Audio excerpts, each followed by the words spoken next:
এই গরমের সময় আমের সাথে মুরগির এমন এক জাদুকরি রেসিপি যা একবার খেলেই মন ভরে যাবে। টক ঝাল মিষ্টি এই ম্যাঙ্গো চিকেন আজ আপনার রান্নাঘরে একদম সুপারহিট রেসিপি হতে চলেছে। চলুন দেখে নিই ম্যাঙ্গো চিকেন অর্থাৎ আম মুরগির অদ্ভুত মজাদার রেসিপি। নমস্কার বন্ধুরা, তো চলুন আজকের রেসিপি শুরু করা যাক। এর জন্য আমি দুটো আম নিয়ে নিয়েছি। এখানে কিন্তু একটা আম আমি ব্যবহার করব, দুটো আম কিন্তু লাগবে না। এবার এখানে আমের খোসাটাকে ছাড়িয়ে নেব, আর ছাড়ানোর পর তারপর এটাকে ছোটো ছোটো টুকরো করে কেটে পরিষ্কার করে ধুয়ে নিচ্ছি। এদিকে দেখুন কড়াই সরষের তেল দিয়েছি, ফোড়নে দিচ্ছি শুকনো লঙ্কা, তেজপাতা আর পাঁচ ফোড়নটা কিন্তু একদম কাঁচা, আর এটাকে কিন্তু গুঁড়িয়ে নিয়েছি। গুঁড়িয়ে নিলে পাঁচ ফোড়নটা যেমন ফ্লেভারও বেরোবে অসাধারণ, তেমনি খাবার সময় কিন্তু কালো জিরে মেথিটা মুখে লাগবে না, যার ফলে বাচ্চারা খেতে কিন্তু খুব আনন্দ বোধ করবে। কারণ অনেক বাচ্চাই আছে যারা চিকেনটা ভীষণভাবেই পছন্দ করে, কিন্তু এই গোটা যে মশলাগুলো মেথি কালো জিরে যখন মুখে পড়বে তখন কিন্তু তারা বিরক্ত বোধ করে, অনেক সময় খেতে চায় না। তো অবশ্যই কিন্তু পাঁচফোড়নটা আপনারা গুঁড়িয়ে দেবেন, মিক্সির জারের মধ্যে কিন্তু খুব সুন্দরভাবে গুঁড়ো হয়ে যায়।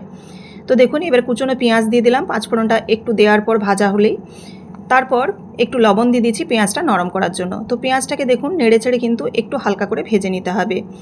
পেঁয়াজটা যখন একটু হালকা ভাজা হয়ে যাবে, অর্থাৎ এরকম যখন একটু লাল রং ধরে আসবে, তখন এর মধ্যে আমি চিকেনটা দিয়ে দেবো। এখানে পরিষ্কার করে ধুয়ে রাখা চিকেনটা দিয়ে দিচ্ছি, আর চিকেনটা এখানে পরিমাণে 1 কিলোর মতো আছে, আর সেই অনুযায়ী আমি এখানে কিন্তু একটা আমই ব্যবহার করছি, কারণ অতিরিক্ত টক হলে কিন্তু ভালো লাগবে না। হালকা একটা টক ফ্লেভার থাকবে এবং তার সাথে টকটাও লাগবে, একটা জিভে হালকা হালকা স্বাদ। আর এই গরমের সময় কিন্তু এই টক ঝোলটা খেতে দুর্দান্ত লাগে। আমরা তো মাছ দিয়ে আমের বিভিন্ন রকম রেসিপি খেয়েছি, কিন্তু এই চিকেন দিয়ে আমের রেসিপিও কিন্তু দুর্দান্ত লাগে। তো আপনারা অবশ্যই কিন্তু একবার হলেও ট্রাই করবেন। দেখুন চিকেনটা দিয়ে পেঁয়াজের সাথে একটু নাড়াচাড়া করে নিচ্ছি, আর যেহেতু এখানে পাঁচফোড়নটা আছে এর ফ্লেভারটা কিন্তু চিকেনের মধ্যে চলে যাবে, আর অসাধারণ একটা কিন্তু গন্ধ হবে। তো সেই জন্য একটু নাড়াচাড়া করে এবার একটু ঢেকে দেব। ঢেকে দিলে চিকেনটা যেমন সেদ্ধ হবে একদিকে, আর ফ্লেভারটাও কিন্তু খুব ভালোভাবে চিকেনের মধ্যে চলে যাবে। খুব ভালোভাবে নাড়াচাড়া করে নিয়েছি। এবার 1 মিনিটের মতো এখানে ঢেকে দেব। 1 মিনিটের মতো ঢেকে দেওয়ার পর এবার দেখুন ঢাকাটা খুলে নিয়েছি। খুলে নিয়ে আবারও নাড়াচাড়া করে নিচ্ছি। আর এখানে দেখুন চিকেনের কালারটা কিন্তু একটু ফেড হয়ে গেছে, অর্থাৎ সাদা টাইপের হয়ে এসছে। এই সময় কিন্তু এবার আমি এর মধ্যে বাকি যে মশলা, সেই মশলাগুলো ধীরে ধীরে মেশাবো। তো দেখুন এবার ভালোভাবে নাড়াচাড়া করে নিয়েছি। এবারে দিয়ে দিচ্ছি এর মধ্যে আদা আর রসুন বাটা। আদা রসুন এখানে আমি 1 চামচের মতো ব্যবহার করছি, বড় চামচের। 1 কিলো মাংসতে এখানে বড় চামচের কিন্তু একবারে ভর্তি 1 চামচের মতো আদা বাটা ব্যবহার করতে হবে। তাছাড়া আমি মিক্সির জারটা যে ধুয়ে আদা বাটার সঙ্গে যে জলটা দেব, সেটাও কিন্তু অনেকটাই আদার ফ্লেভার থাকে, তো সেটাও কিন্তু অনেকটাই এখানে আদার ফ্লেভারটা এসে যাবে। এবার দেখুন ভালোভাবে নাড়াচাড়া করে নিয়েছি আদা এবং রসুনটাকে। এটাও কিন্তু চিকেনের সাথে ভালোভাবে 1 মিনিটের মতো এরকম নাড়াচাড়া করে নিতে হবে। এবার বাকি যে গুঁড়ো মশলা সেগুলো ব্যবহার করছি, যেমন এখানে হলুদ গুঁড়ো কালারের জন্য দিচ্ছি, জিরে গুঁড়ো দিচ্ছি, সঙ্গে দিয়ে দিচ্ছি এখানে ধনে গুঁড়ো। এবার এর মধ্যে দিয়ে দিচ্ছি ঝালের জন্য লঙ্কা গুঁড়ো খুব সামান্য, এবং কাশ্মীরি লঙ্কার গুঁড়ো এখানে ব্যবহার করছি কালারের জন্য।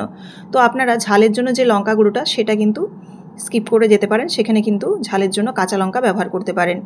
শুকনো লঙ্কাটাকে একটু অ্যাভয়েড করে যান, অর্থাৎ গুঁড়ো যে শুকনো লঙ্কা সেটাকে অনেক সময় খান না। তার উপরে এখন যেহেতু গরমের সময় আরও হালকা পাতলা যদি খেতে চান, তাহলে অবশ্যই এখানে গুঁড়ো লঙ্কার বদলে আপনারা কাঁচা লঙ্কা ব্যবহার করতে পারেন।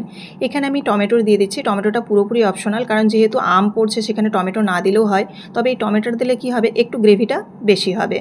তো সেই কারণে আমি টমেটো দিলাম। তো টমেটো আপনারা কিন্তু যদি নাও দেন তাতেও কিন্তু কোনো অসুবিধা হবে না। তো এবার টমেটোটা দেওয়ার পর এবার নাড়াচাড়া করে নিচ্ছি, আর খুব সামান্য আমি এখানে জল দিয়ে দিলাম। জল দেওয়ার পর এবার একটু ঢেকে দিচ্ছি, কেন কি যেহেতু স্টিলের কড়াই, জল না দিলে কিন্তু মশলাটা পুড়ে যাওয়ার সম্ভাবনা থাকে। সেজন্য আমি খুব সামান্য জল দিয়ে একটু ঢাকা দিয়ে দিলাম। আর এখানে চিকেনটা কিন্তু দেখুন অনেকটাই কিন্তু সেদ্ধ হয়ে গেছে। এখানে প্রায় চিকেনটা যখন প্রায় 60 থেকে 70% মতো সেদ্ধ হয়ে যাবে, সে সময় আমি কিন্তু এখানে দিয়ে দেবো কেটে রাখা আমগুলো। দেখুন এখানে একটা আমকে আমি দিয়েছি, আর এই আমটার মধ্যে কিন্তু খুব একটা টক নেই, তো সেই কারণে একটা আমই কিন্তু যথেষ্ট। তো আপনারা যে যেরকমভাবে টক খাবেন, অর্থাৎ এই চিকেনটার মধ্যে সেরকমভাবে কিন্তু আপনারা আমটা ব্যবহার করবেন, কারণ সমস্ত আম কিন্তু একরকম টক হয় না। বিভিন্ন আমের বিভিন্ন রকম টক ভাবটা থাকে, কোনোটাই বেশি কোনোটাই কম, তো সেই হিসাবে আপনারা আপনাদের মতো ব্যবহার করবেন। ঢাকা দিয়ে দিয়েছিলাম আমটা দেওয়ার পর, আর এবারে দেখুন আমটাও কিন্তু অনেকটাই নরম হয়ে গেছে, আর চিকেনটাও কিন্তু খুব ভালোভাবে কষা হয়ে গেছে। চিকেন কিন্তু পুরোপুরি সুসিদ্ধ হয়ে গেছে। আপনারা যদি এরকম গ্রেভি কষা খেতে চান তাহলে কিন্তু এই পর্যায়ে আপনাদের রান্না পুরো কমপ্লিট। কিন্তু আমি যেহেতু বলেছি একটু পাতলা ঝোল করব, সেজন্য কিন্তু এর সঙ্গে আমি জল অ্যাড করব। ভালোভাবে নাড়াচাড়া করে নিলাম। নাড়াচাড়া করে নেওয়ার পর যেহেতু চিকেনটা পুরোপুরি সেদ্ধ হয়ে গেছে, আমটাও সেদ্ধ হয়ে গেছে, সেক্ষেত্রে কিন্তু আমি এখানে গরম জল ব্যবহার করব। এবার এখানে টকটাকে ব্যালেন্স করার জন্য খুব সামান্য চিনি দিয়ে দিলাম। চিনি দিয়ে এবার নাড়াচাড়া করে এবার এর মধ্যে আমি দিয়ে দেবো গরম জল। যেহেতু চিকেনটা একেবারে সেদ্ধ হয়ে গেছে এবং আমটাও সেদ্ধ হয়ে গেছে, সেজন্য কিন্তু এখানে গরম জলই ব্যবহার করছি। কারণ এখানে যদি নর্মাল টেম্পারেচারে জল দিই তাহলে কিন্তু জলটা গরম হতে অনেকটা সময় লেগে যাবে, সেক্ষেত্রে কিন্তু আমটাও বেশি সেদ্ধ হয়ে যাবে এবং চিকেনটাও বেশি সেদ্ধ হয়ে যাবে। সেক্ষেত্রে আমটা গুলে গেলে কিন্তু এতটা দেখতেও যেমন ভালো লাগবে না, আর আমটা গোটা গোটা থাকলে কিন্তু খেতেও বেশ ভালো লাগবে। তো দেখুন ভালোভাবে নাড়াচাড়া করে নিয়েছি। নাড়াচাড়া করে এবার ফুটে যাওয়ার জন্য অপেক্ষা করব। যেহেতু গরম জল দিয়েছি খুব সঙ্গে সঙ্গেই কিন্তু ফুটে যাবে। এবার দেখুন পরিমাণ মতো লবণ দিয়ে দিলাম। লবণটা আমি পেঁয়াজের সাথে ব্যবহার করেছিলাম, সেরকমভাবে আর কিন্তু লবণ দেওয়া হয়নি, তো শেষের দিকে লবণটাও অ্যাড করে দিলাম ঠিকঠাকভাবে।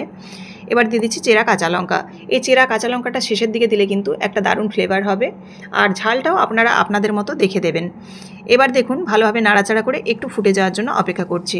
খুব ভালোভাবে যখন ফুটে গ্রেভিটা একটু ঘন হয়ে যাবে, অর্থাৎ ঝোলটা একটু পাতলা ভাবটা কেটে যাবে, তখন সেই পর্যায়ে কিন্তু গ্যাসটা আমি বন্ধ করে দেবো।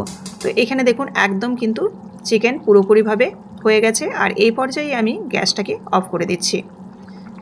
তো আপনাদের গ্যাসটা অফ করার পর দেখাচ্ছি দেখুন কতটা সুন্দর হয়েছে, আর একেবারে লাইট রেসিপি। খুব একটা দেখলেন যে তেল মশলা আমি ব্যবহার করিনি, যেহেতু গরমের রেসিপি সেজন্য কিন্তু একেবারে হালকা পাতলা। প্রত্যেক দিনের মতো চলুন সার্ভিং বলে রেডি করে আপনাদের সামনে পরিবেশন করি, যেটা আমি প্রত্যেক দিনেই করে থাকি। তো আপনারা অবশ্যই শেষ পর্যন্ত দেখতে থাকুন। রেসিপিটি যদি ভালো লেগে থাকে অবশ্যই লাইক, কমেন্ট এবং শেয়ার করবেন। আর এইরকমই প্রত্যেক দিন বিভিন্ন ধরনের রেসিপি দেখার জন্য অবশ্যই চ্যানেলটিকে সাবস্ক্রাইব করে বেল বাটনটি প্রেস করে দেবেন। বেল বাটন প্রেস করলে কিন্তু আমার এই যে রান্নার প্রত্যেক দিনের যে ভিডিওগুলো আমি আপলোড করি সেগুলো কিন্তু সবার আগে আপনাদের কাছে নোটিফিকেশন পৌঁছে যাবে। তো দেখুন কতটা সুন্দর হয়েছে, খেতেও যতটা সুস্বাদু দেখতেও কিন্তু ততটাই সুস্বাদু। এই গরমের সময় টকটক এই মুরগির ঝোল, অর্থাৎ আম দিয়ে মুরগির ঝোল দুর্দান্ত খেতে লাগে। তো এরকমভাবে অবশ্যই আপনারা কিন্তু এই আমের সিজনে একবার হলেও বানিয়ে দেখতে পারেন, খেতে কিন্তু বেশ ভালো লাগে। আবারও দেখা হচ্ছে আগামীকাল।